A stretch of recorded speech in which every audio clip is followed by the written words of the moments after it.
Hey there!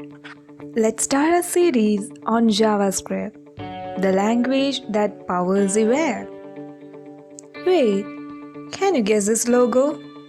If you guessed it, well, you probably know a little bit of history. Great! And for those of guys who didn't recognize it, well, it's okay. Let's start from the beginning. This is a logo for Netscape Navigator, the browser that dominated the 90s. What about this guy? He is Mark Andreessen, one of the principal makers of the Netscape Navigator. Over 80% of the browser usage was with our dear Netscape at that time. And then came our dear Explorer, which led to the death of our poor Netscape.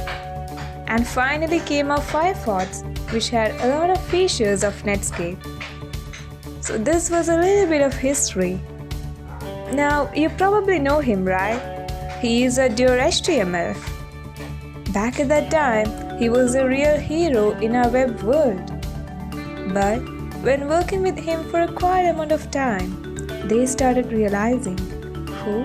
Of course our dear developers, that working with him is quite static.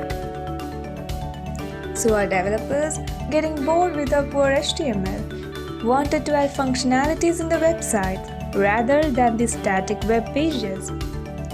So they, with the help of this guy, Brendan Eich, started to create that programming language which suited their needs. What is that language? Come on, JavaScript. Well, anything you do in a website, almost anything, is JavaScript. For example, you sign up for a website, playing a YouTube video, playing games on the web like this, and the list goes on. Then came the idea of standardizing a JS. For that, the standard adapter was ECMAScript. I hear people confusing, especially the beginners, with JavaScript and ECMAScript. And yes, they are said interchangeably, but at the end, they are the same language. Now enough of this history, guys. Let's see what a JavaScript does in the real world.